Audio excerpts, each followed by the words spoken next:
সামান্যতম ইতিহাস সচেতনতা যার আছে সে আর্জেন্টিনার পক্ষ নিতে পারে না। সে দেশের প্রেসিডেন্ট ইহুদিবাদী। আমরা অন্যেরটা দেখে ছাগলের 3 নাম্বার বাচ্চার মতো লাফালাফি করতে পারি। এমনকি খেলার মাঠ লেগে গেছে এবার। আপনারা তো বাঙালি খেলা পাগল, নিজেরা খেলতে না পারলে অন্যের খেলা দেখে উন্মাদ হয়ে যান, ঠিক কিনা? আপনারা দেখেছেন, আমি যতটুকু আর্টিকেল দেখেছি, পরিকল্পিতভাবে প্রচেষ্টায় ফিফা মিশরকে বিশ্বকাপ থেকে বাদ দিয়েছে, একটা মুসলিম রাষ্ট্রকে ফাইনালে যেতে দিবে না। তা আপনাদের বাঙালিদের সব খবর নাই, আপনারা জিকির করেন আর্জেন্টিনা আর ব্রাজিল। সামান্যতম ইতিহাস সচেতনতা যার আছে সে আর্জেন্টিনার পক্ষ নিতে পারে না। সে দেশের এবং তারা সরাসরি ইহুদিদের সমর্থন করে এবং বলে যে আমরা জায়নবাদী। তো যারা বিনোদন করতে যে খেলাকে উন্মাদনায় পরিণত করেছেন, একটিবারও চিন্তা করলেন না যাদেরকে সমর্থন করছেন তারা কারা? খেলাটা তো বিনোদন, এটা বিনোদনের মধ্যেই রাখা উচিত, কিন্তু সেই দেশের পতাকা উঠানো, গান বাদ্য করা, ঢাকা বিশ্ববিদ্যালয়ের পড়াশোনা বাদ দিয়ে টিএসসিতে সারা রাত বসে খেলার নামে উন্মাদনা। পৃথিবীতে এত এত দেশ আছে, সবাই তো খেলা দেখে, আনন্দ পায়, বিনোদন করে, সমর্থন করে। এরকম উন্মাদনা তো কারণে বিজ্ঞানে প্রযুক্তিতে আমরা পিছিয়ে আছি, খেলার মাঠেও আমরা পিছিয়ে আছি। আমরা অন্যেরটা দেখে ছাগলের 3 নাম্বার বাচ্চার মতো লাফালাফি করতে পারি। এটা বিনোদনটা বিনোদন পর্যন্তই থাকা উচিত, এর চেয়ে বেশি যাওয়া উচিত। গোল হতেই পটকা ফুটায়, এতটুকু চিন্তা করে না অসুস্থ বৃদ্ধ মানুষের ঘুম নষ্ট হচ্ছে, শিশু বাচ্চারা ভয় পাচ্ছে, হার্টের পেশেন্ট যারা, কার্ডিয়াক ডিজিজ যারা, হার্টের রোগী, তাদের সমস্যা হচ্ছে। মানুষের ঘুম নষ্ট করা, শিশুদেরকে কষ্ট দেওয়া, অসুস্থ মানুষকে শান্তিতে ব্যাঘাত সৃষ্টি করা, প্রত্যেকটিই তো হারাম কাজ। আপনার আনন্দ আপনার মধ্যে থাকুক, আর বেশি আনন্দ লাগলে নিজে লাফান, কিন্তু হইচই করে, পটকা ফুটিয়ে, বাঁশি বাজিয়ে, মিছিল করে আপনারা কি ধরনের সংস্কৃতি আমদানি করতেছেন বাংলাদেশে, তা কি একবারও চিন্তা করেছেন? পারলে নিজেরা যান বিশ্বকাপে, সেটা তো 2100 সালে সম্ভব হয় কিনা আল্লাহ তাআলা ভালো জানেন, সেটা ভিন্ন কথা। কিন্তু সমর্থন করছেন কাদের, একটিবার লক্ষ্য করা উচিত। ওরা খেলার মাঠকে রাজনীতি থেকে মুক্ত রাখে নাই। জায়নবাদের নিকৃষ্ট অভিশাপ বিশ্বকাপ ফুটবল ফিফার খেলাতেও যে লেগেছে, পরিকল্পিতভাবে মুসলিম রাষ্ট্র মিশরকে বাদ দেওয়া হয়েছে। আপনারা জানেন তো এটা? আমি আর্টিকেলে যতটুকু দেখেছি, আপনারা খেলা দেখে কি বুঝছেন আপনারা বেশিটা বলতে পারেন। প্রিয় সুধী, এই অভিশপ্ত মদিনা মুনাওয়ারাতে যত ইহুদি ছিল, এর মধ্যে খুব কম সংখ্যক ঈমান আনতে পেরেছিল। তার মধ্যে অন্যতম ছিলেন আব্দুল্লাহ ইবনে সালাম রাদিয়াল্লাহু তাআলা। অত্যন্ত উন্নত চরিত্রের বিচক্ষণ এক পণ্ডিত ব্যক্তি মদিনা মুনাওয়ারাতে ছিলেন, ইহুদি ধর্মের লোক। তিনি একদিন রাসূলুল্লাহ সাল্লাল্লাহু আলাইহি ওয়াসাল্লামের কাছে এসে বললেন, ইয়া রাসূলুল্লাহ, ইয়া হাবিবাল্লাহ, আমি ঈমান আনব, তবে বিষয়টা যেন গোপন থাকে। আল্লাহর হাবিব বললেন, ঠিক আছে। তিনি ঈমান আনলেন।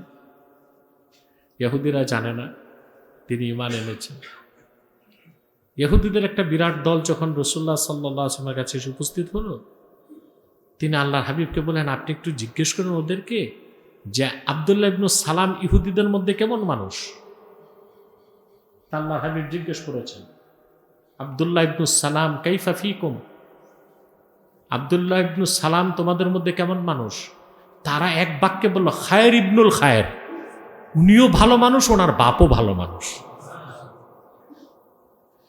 এবার উচ্চ কণ্ঠে আব্দুল্লাহ ইবনু সালাম কালেমা শাহাদাত পড়তে লাগলেন, সাক্ষী থাকো ইহুদিরা, আমি মুসলিম হয়ে গেছি। মুহূর্তের মধ্যেই কণ্ঠ বদলা ইহুদিরা বলল, শার ইবনু শার, সেও খারাপ, তার বাপও খারাপ।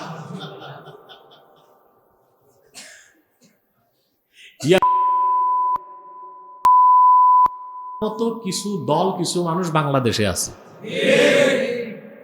ঠিক যে কইলেন বুঝলেন তো না? من يهده الله فلا مضل له ومن يضلله فلا هادي له ونشهد أن لا إله إلا الله وحده لا شريك له ونشهد أن محمدا عبده ورسوله صلى الله عليه وعلى آله وصحبه وسلم الذي بلغ الرسالة وأدى الأمانة وكشف الغمة ونصح الأمة الذي أكمل الله به قصر النبوة أي ختم الله به النبوة وحكم أن لا نبي بعده وأعلن في القرآن بالبرهان أن محمدا صلى الله عليه وسلم خاتم النبيين والمرسلين قبل 1500 سنة أما بعد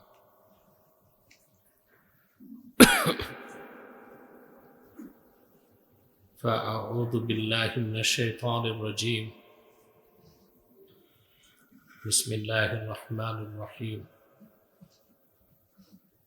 يا أيها الذين آمنوا ادخلوا في السلم كافة ولا تتبعوا خطوات الشيطان إنه لكم عدو مبين وقال رسول الله صلى الله عليه وسلم بني الإسلام على 5: شهادة أن لا إله إلا الله وأن محمد رسول الله صلى الله عليه وسلم وإقام الصلاة وإيتاء الزكاة والحج وصوم رمضان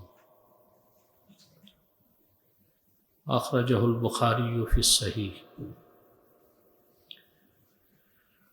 সম্মানিত সুধী, আল্লাহ সুবহানাহু ওয়া তাআলা কোরআনুল কারীমে বিশ্বাসী ইমানদার বান্দাদেরকে সম্বোধন করে বলেন, ইয়া আইয়ুহাল্লাযীনা আমানু, হে ইমানদারগণ, বিশ্বাসীগণ, উদখুলু ফিস সিলমি কাফা, তোমরা পরিপূর্ণভাবে ইসলামে প্রবেশ করো। ওয়ালা তাত্তাবিউ খুতুওয়াতিশ শাইতান, শয়তানের পদাঙ্ক অনুসরণ করো না। ইন্নাহু লাকুম আদুউম মুবিন, নিশ্চয়ই শয়তান তোমাদের প্রকাশ্য শত্রু।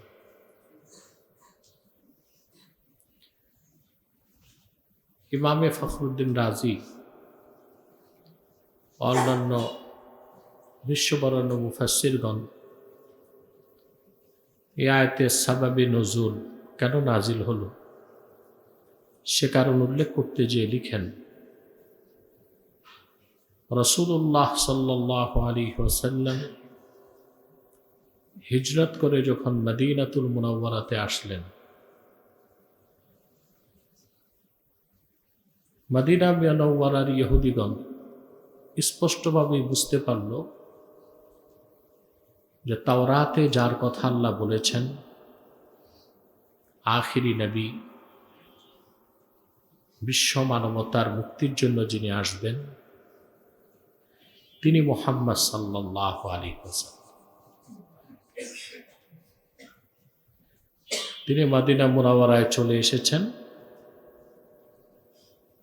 তারা রাসূলুল্লাহ সাল্লাল্লাহু আলাইহি ওয়াসাল্লামের কদমে যাতায়াত শুরু করে দিয়েছিল।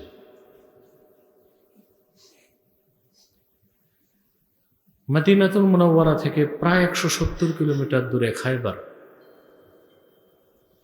ওখানে ইহুদিদের দুর্গ আজ ছিল। তারা যে পাথর দিয়ে দুর্গ নির্মাণ করেছিল এখনো তা আছে। খায়বারে কেন তারা এসেছিল?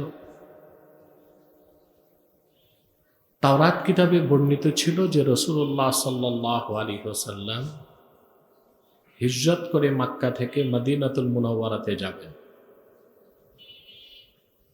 মানব জাতির মধ্যে সবার আগে যেন ইহুদিরা আল্লাহর হাবিবের কাছে এসে ঈমানের দীক্ষা লাভ করে মুসলিম হতে পারে, সেজন্য তাদের পূর্বপুরুষ মদিনা মুনাওয়ারার কাছাকাছি খায়বারে বসতি নির্মাণ করেছিল। কিন্তু ভাগ্যবিপন্ন ইহুদি সমাজ খুব কম সংখ্যকই রাসূলুল্লাহ সাল্লাল্লাহু আলাইহি ওয়াসাল্লামের কাছে এসে ঈমান আনার সৌভাগ্য লাভ করতে পেরেছে, খুব কম সংখ্যক। আল্লাহ কোরআন শরীফে বলেছেন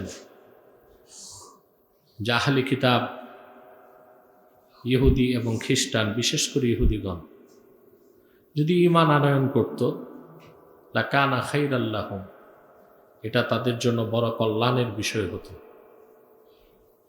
কিন্তু তাদের খুব কম সংখ্যক ঈমান এনেছে, আর অধিকাংশই ঈমান থেকে বঞ্চিত আছে। কিন্তু ইহুদিদের মধ্যে যারা আলেম ছিল তারা এটা মনে প্রাণে জানত যে মুহাম্মদ সাল্লাল্লাহু আলাইহি ওয়াসাল্লাম আল্লাহর আখিরি নবী। বলেন সুবহানাল্লাহ।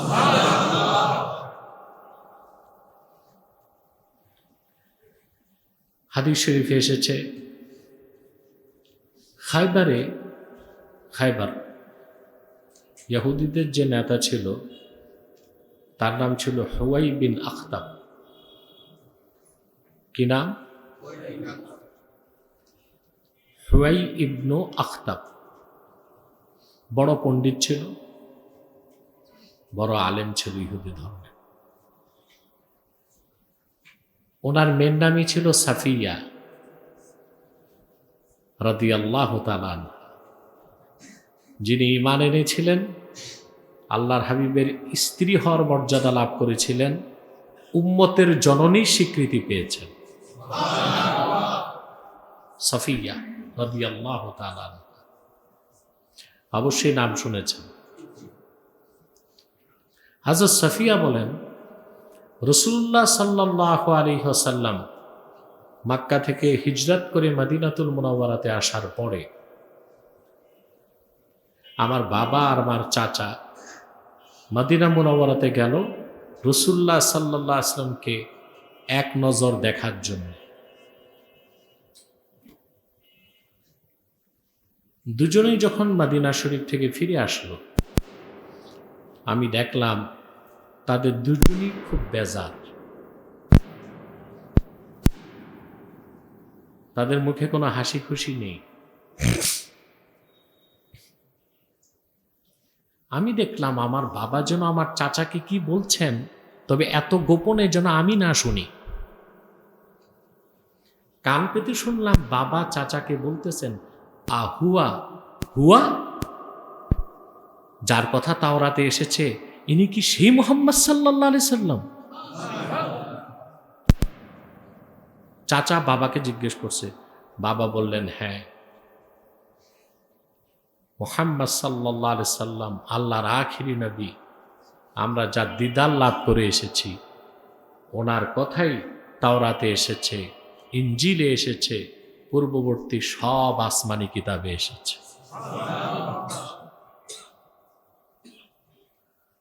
তো আমার চাচা আমার বাবাকে জিজ্ঞেস করল, তা আমরা এখন দলে বলে ঈমান এনে ফেলি?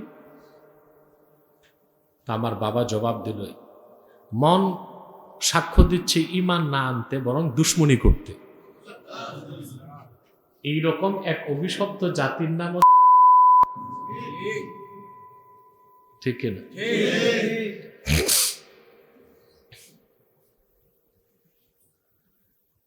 হাদিস শরীফে এসেছে রাসূলুল্লাহ সাল্লাল্লাহু আলাইহি সাল্লাম যখন খায়বার বিজয় করলেন,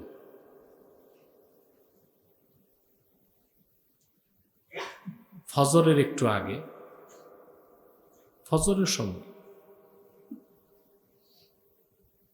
হুয়াই বিন আখতাব তার ভাই ইহুদি নেতারা নিহত হল, হযরত সাফিয়া বন্দী হলেন। বন্দীদেরকে বন্টন করে দেওয়া হলো।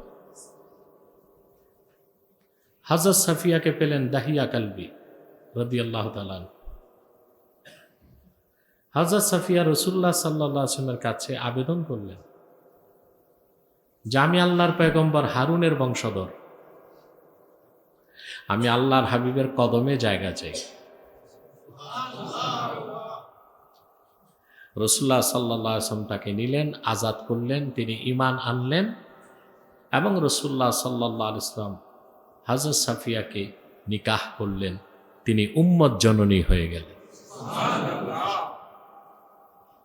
আল্লাহর হাবিবের কাছে আসার পর আল্লাহর হাবিব দেখলেন হযরত সাফিয়ার গালে চপেটা ঘাত, খুব জোরে কেউ মারছে, আঙ্গুলের 5টা দাগ বসে আছে। রাসূলুল্লাহ সাল্লাল্লাহু আলাইহি ওয়াসাল্লাম বললেন, সাফিয়া, তোমাকে এত জোরে কে মেরেছে? তো তিনি বললেন, আপনি সকালে খায়বার জয় করেছেন, রাতে আমি ঘুমিয়েছিলাম, স্বপ্নে দেখলাম পূর্ণিমার চাঁদ আমার ডান কোলে চলে এসেছে। স্বপ্নের কথাটা আমার পূর্বের ইহুদি স্বামীকে বলতেই সে আমার গালে সজোরে চপেটা ঘাত দিয়ে বলল, বুঝতে পেরেছি তুমি মুহাম্মদ সাল্লাল্লাহু আলাইহি সাল্লামের স্ত্রী হয়ে যাওয়া। আল্লাহু আকবার। চিন্তা করছেন, পূর্ণিমার চাঁদ বলতে কাকে বোঝানো হয়েছে? ইহুদি এইটা বুঝছে, ঈমান আনে নাই, রাসূলুল্লাহর বিরুদ্ধে অস্ত্র হাতে নিছে। এর নাম ইহুদি জাত, এর নাম ইহুদি জাত।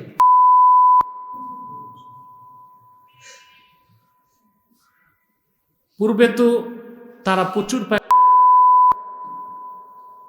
তারপরও আল্লাহ তাদের মাফ করে দিতেন যদি তারা ১৫০০ বছর আগে আল্লাহর আখির নবী নূর নবীজি মুহাম্মদ সাল্লাল্লাহু আলাইহি ওয়াসাল্লামের কাছে ঈমান আনতো, আল্লাহ মাফ করে দিত।